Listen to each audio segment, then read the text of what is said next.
What you are about to hear is real. It has not been edited or enhanced.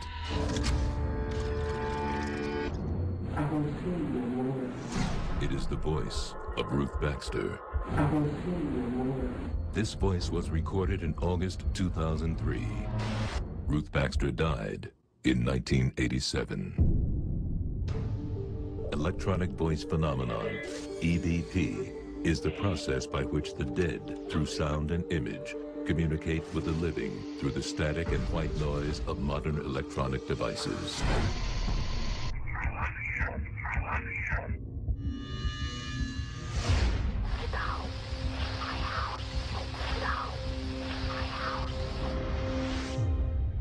What we've all hoped to be true is in fact possible. Our loved ones can reach us. Mr. Rivers, do you want to hear your wife? But if they can come through,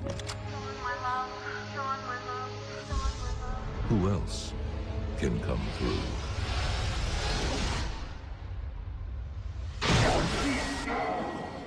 It is one thing to contact the dead. It is another thing to meddle, and you are meddling. Oh my God. The subject of some movies is so disturbing that those who experience them will never be the same again. No!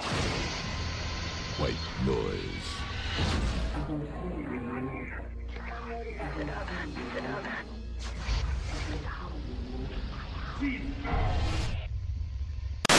Welcome to day 25 of Michael Keaton Month, where I'll be talking about all the movies that Michael Keaton has appeared in. Today, before we even get into anything, I just want to talk about yesterday's video where I reviewed Quicksand and, most importantly, First Daughter. There's something I want to mention about First Daughter. I didn't have time to put it into the video, and, well, while we're here, I've put a lot of effort into these videos, a lot of effort, and many times, and this is the reason we're so behind, is that, or I'm so behind I should say, is that I'm a perfectionist, and a lot of things have been slightly wrong on the video, so I've gone back and re-edited them completely, and it's taken like 6 hours, and but I'm just at the point now where I haven't got time to do it. And what I wanted to add was that there was a great little device used in First Daughter that Forrest Whitaker very ingeniously kind of incorporated into the film, which was we'd see a shot of a character as they're in a scene with someone else, and then the camera would move and we're in a different scene at a different location. It's something that was used a bit on Breaking Bad actually, and has probably been used for 100 years, but it was done really well in the film, and I did like that about it, just to point that out. Now today I'm going to be talking about two movies again. The first one is White Noise. This is a horror, mystery, thriller. It's a movie about a guy played by Michael Keaton called Jonathan Rivers. And he has a wife called Anna Rivers, and Anna is a writer. She's a famous writer, and she dies pretty early on in the movie, and it's under some suspicious circumstances. He's devastated, obviously, and he gets approached by a guy called Raymond Price, played by Ian McNeice, who's a rather large British actor who I always remember from Ace Ventura: When Nature Calls. But he's been in much better stuff than that. And he's a guy, he approaches Jonathan, and he's like, "Your wife's given me a message from the other side." And what the movie concerns is EVP, this phenomena where you can hear the voices of people on the other side through static recordings of static, recordings of static basically.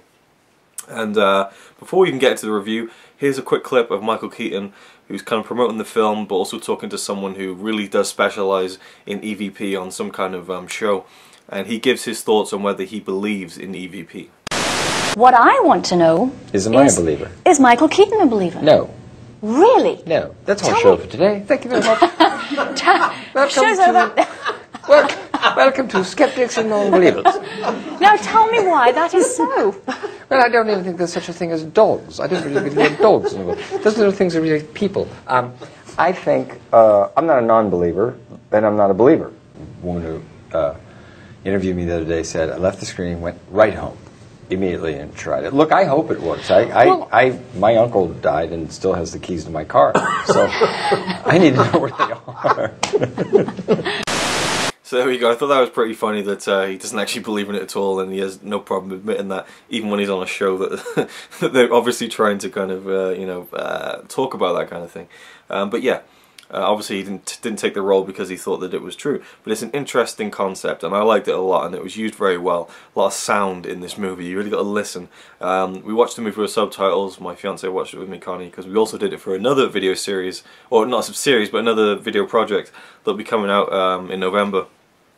And we had the subtitles on so we could hear all the little, bits of dialogue that were coming in through these static tapes.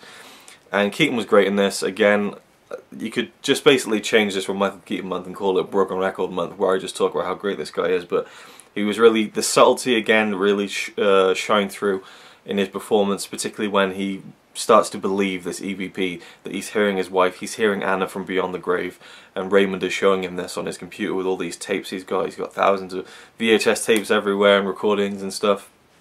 And he meets another woman who's been there with Raymond, and she's had a breakthrough and stuff, and he becomes friends with her throughout the movie, and she's a more prominent character later on.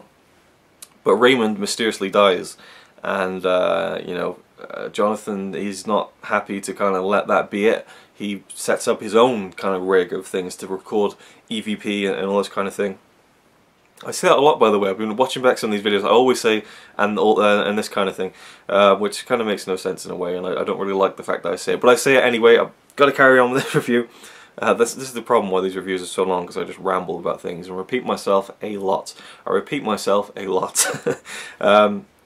So he sets up his own rig, and he gets recordings, and he starts to see his wife, and he starts to see things in the TV amidst the static, and it's taken over his life. And he hasn't got time for his son, he hasn't got time for his job, he's moved to a new place to get away from the memory of his wife, but she's there, and she's giving him messages, and he soon realizes that she's giving him messages to save people, to stop other people from dying, and this leads to unraveling the mystery around why she died in the first place. Really enjoyed the movie. A lot of fun. I'm going to talk about the ending of the movie at the end of this video, so if you haven't seen it yet, or you're thinking of seeing it, you don't want to be spoiled, then you can just carry on watching all the way through until the end, which I will tell you to stop watching. The next movie, actually no, I've hardly got into White Noise, the details, and I like to go through the details. It was released on the 7th of January 2005 in the cinemas. The tagline was, "The line separating the living from the dead has been crossed." Any trivia for the movie? Let's have a look. Well, approximately 1 second before the White Noise title card appears on screen, there is a split-second subliminal flash image of a skeletal figure. Immediately after the final blackout at the end of the film, there is another flash, which I won't talk about because it again would spoil the ending. But yeah, the EVP, electrical voice phenomenon, is a genuine curiosity and not something invented by the film. This is something I really want to touch on. I'm glad that I looked at the trivia. On the DVD commentary for this movie, Michael Keaton admitted to phoning in some of his scenes and apologised to the director, Geoffrey Sax. Phoning in, if you don't know, it's a pretty general term. It's not anything that's exclusive to filmmaking, but phoning it in, not giving it his all. And I didn't see that. I really was invested in his performance the whole way through. But I guess, considering how subdued his performance was, maybe he wasn't really feeling that into it, and it just by process of kind of, just the fact that he wasn't really putting that much effort in, it almost worked to some of the certain scenes. But what a guy! What a guy to kind of feel like I didn't really do my best there. I didn't try my hardest, and I want to apologise to the director for that, because and I haven't heard the clip of him saying it, but big respect to Michael Keaton for that. But I don't think that I don't think it came across on screen, so that's the main thing. So anyway, the next movie, which was also released in January of 2005 in a film festival, and then it's released a few more times throughout 2005 at film festivals, had a very limited release in 2006, and then throughout the years up until now we've had it on DVD and that kind of thing, and it is Game 6. This is a really low budget film, in comparison to White Noise. I believe the budget is estimated at around $1 million, and the three leads of the movie, which are Michael Keaton, Robert Downey Jr., and Bebe Neuwirth, I don't know if that's how you pronounce her name, they worked for a discounted salary, $100 per day on this film, which is not that much. Independent, low-budget film, I'm sure they didn't spend that much time on the film either. So yeah, that's quite interesting. Sorry, I just noticed that I'm not centered, which always bugs me. Now, Game 6. This is a movie about a guy played by Michael Keaton once again, and his name is Nicky Rogan, and he's a playwright. and this is set. I can't remember the right date. It's a day in 1986. It's a specific day that's mentioned in the movie, and it's the Game 6 of the World Series in baseball, and Nicky's beloved Boston Red Sox are going up against the New York Mets, and he's kind of obsessing about this game and the fact that the Red Sox always get so close, but they never actually win it. I think it was mentioned that the last time they won the World Series was in 1918, something like that, a very long time, and it's just, you tell throughout the film that this has really become a big thing in his life, just the kind of the pride and the importance that he places on the game of baseball, and how much it affects him. And he also has his new play being released that night, or opening that night, you know, to the general public. And you know, he thinks it's his best play, but you know, the game is on, you know, and this Game 6 is crucial. If they win that game, they win the World Series. So he's got a bit of you know, a quandary there. You know, what does he do? And you just see him as he goes around the city, basically debating what to do.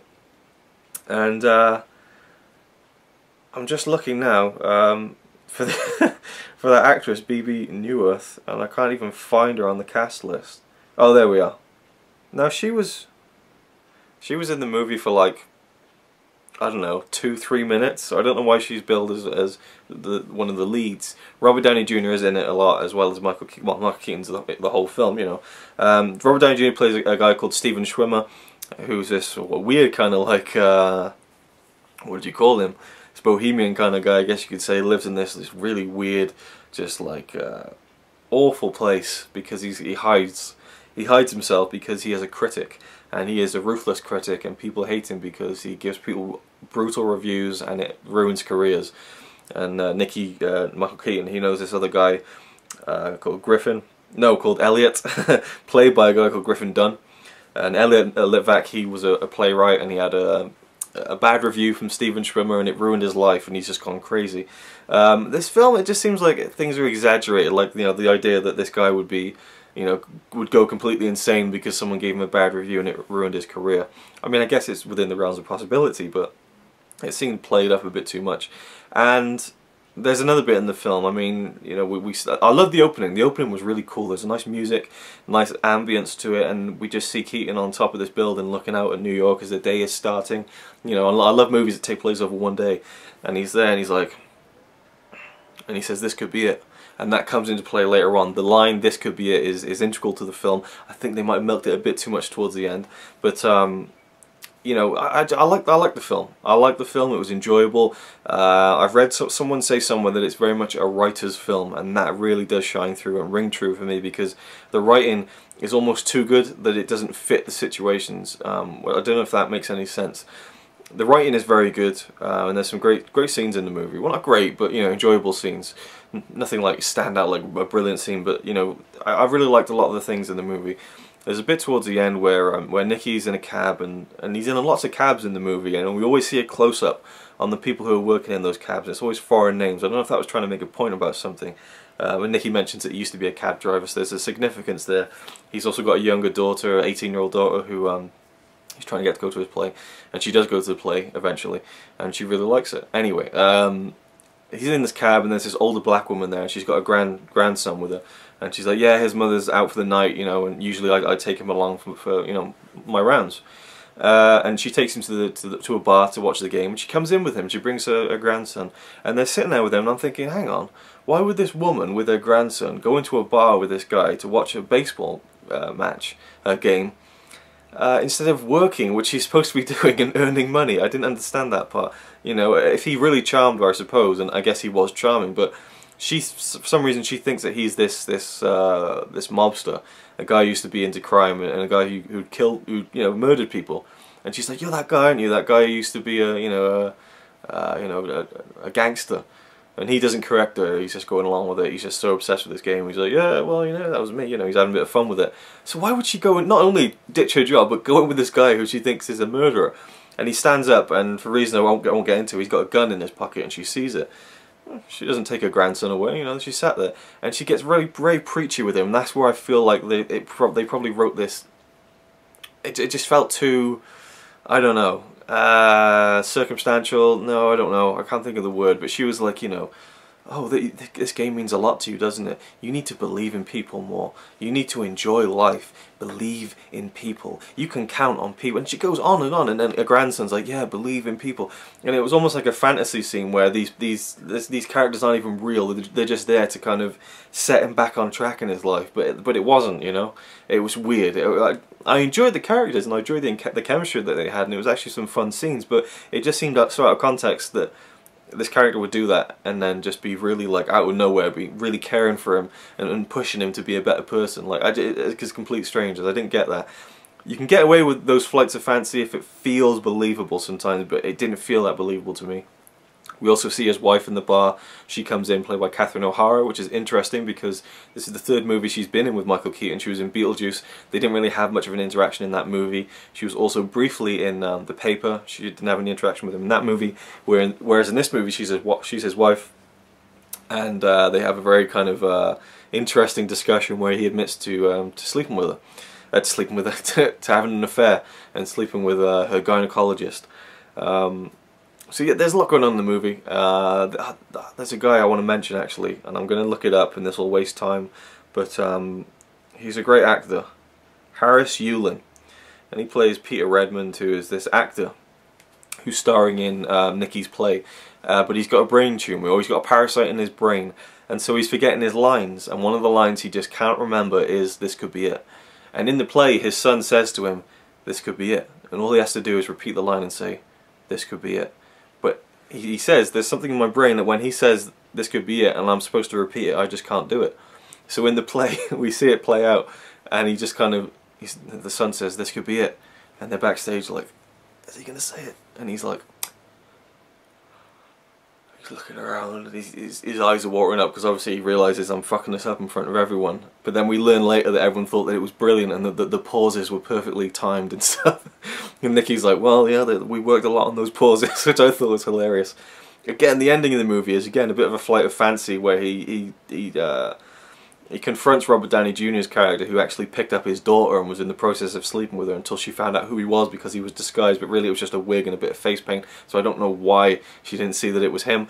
And then Keaton's just like firing, shooting his gun off in his place, saying, "I'm gonna kill you, you're gonna die," you know. And then he notices that Steven Schwimmer is watching the rerun of the game, and he's like, well, "What do you care about the game?" And he's like, "Well, I've been a Boston Red Sox fan for 20 years. I went to 50, 60 games a year." And then suddenly it all becomes fine because of the baseball connection. It just seemed a bit too kind of quirky. I don't know. It was a film that I feel like maybe Wes Anderson could have pulled off, you know. But then the story wasn't that strong enough for a Wes Anderson movie. I don't know. I enjoyed the movie a lot, but there were just things with it I thought were placed in the wrong way. But the acting was good, and a lot of the lines and dialogue were performed well. But it just didn't seem to fit into a cohesive film that was tonally consistent for me. But there you go, Game 6, I did enjoy it a lot. Any trivia for this movie, I'll just quickly have a look before I end by talking to you about the end of White Noise, because I really wanted to talk about that. And this video has gone longer than I have anticipated, but what are you going to do, eh? What are you going to do? Right, okay. Trivia, Game 6. If this app will load, it is loading, okay. Oh, the home of Steven Schwimmer, which I said was this really weird place, was actually shot in a warehouse in Brooklyn, New York. So yeah, there's a lot. I don't know if anything with this, any of this would be interesting, really. Oh, there's a great scene where Nicky goes to his father, Michael, and that was shot inside a small shed in Brooklyn, and not in the morning as it appears to be, but between 11 at night and 8 in the morning. It always impresses me when you see a scene indoors that looks like it's day, but it's really like in a set at night time. Really impressive. Yeah, oh, there you go. Like I said, I'm sure the film didn't take that long to make. The director Hoffman said in his commentary that although they had to shoot 15 or 16 takes for some of the scenes, the cast and crew completed the entire film in 20 days. So what's that? 20 times $100. Keaton got paid $2,000 for this movie, so it was really a movie that he must have believed in. Same with Robert Downey Jr. So yeah, that's it for the trivia. But you know, again, Game 6 was interesting. White Noise. Sorry, I was getting off track here. White Noise. The ending. you know, we find out, we get led to where his wife's Anna's body was found in the river. In the river, yeah. And I mentioned that to Connie, Anna Rivers, because she drowned in this river. And he goes to where her body was found, and there's this big abandoned warehouse, and he goes inside, and there's another setup of EVP stuff. And then there's like a table with like you know, like instruments for like torturing people. And there's this woman who's been missing, and he gets led to her through these EVP recordings from his wife. And there's a guy there, and at first I thought it was Neil Peart. I thought it was Neil Peart from Rush. He looked exactly like him. I was like, you are fucking kidding me, it's Neil Peart. It wasn't Neil Peart. He looked like him. And we get revealed this murderous villain right at the end of the movie. We hadn't seen him at all up to this point. I like that. And he had been led by these bad people from EVP, and we see that this recurring theme of these three dark shadows throughout the movie, and they're personified, well not personified, but they're there. We see them finally in some kind of state at the top of this, you know, there's lots of levels in this abandoned warehouse, and he explains that they're forcing him to take these women and kill these people, and the same thing happened to his wife. And these three black shadows, they come down and they're ripping at Jonathan, and they break his leg, and he falls off this thing, and he's dead. That's it. Main character killed off, dead, finished. I was just like, wow, that was awesome. It was balls. It was balls, is what it was. And at the end, you know, his son is there at the funeral with his mother and his stepdad, and she's changing the radio, and we hear a little message from Jonathan, and you know, his son smiles, and then they drive off, and the mother's like, well, I'm going to turn that off. I liked that. It was cool. It was just interesting that, you know, you could say, for me anyway, if his wife's body was found right next to the warehouse where this guy was doing all this stuff, why didn't they fucking check it? I mean, come on. That's a bit of a stretch. But, you know, it's a movie. It's a, you know, you can get away with it. It's artistic license. And again, the fact that these spirits actually started, like, you know, attacking him physically was a bit weird. But, you know, I like the fact that he died and that it wasn't all wrapped up neatly. But at least the police had come, because he called the police and they apprehended the guy. So that, you know, the day was saved, but he didn't end up surviving the incident. And of course, he left behind the girl who he'd met with Raymond, and she's probably gonna, you know, carry on doing that kind of thing. But there's a bit where she actually falls out of a building. You know, she gets possessed and falls off the top of this balcony and falls maybe 50 feet, splat, dead. And we were like, wow. And then she was alive. Like, what? I didn't understand. I couldn't believe that she'd survived that. I guess if the body was completely limp because she'd been possessed, she could. You know, it's possible she could have survived, but it was a stretch. Anyway, White Noise, enjoyed that one a lot. Game 6, really enjoyed parts of it, but as a film, it just didn't seem to fit. You know, it didn't seem to fit nicely into a neat little package, as Homer Simpson would say. So thank you for watching. Make sure to join me tomorrow for yet another double bill. I'll make sure it's a lot shorter than this one. Wow, this has really gone over. And thank you for watching.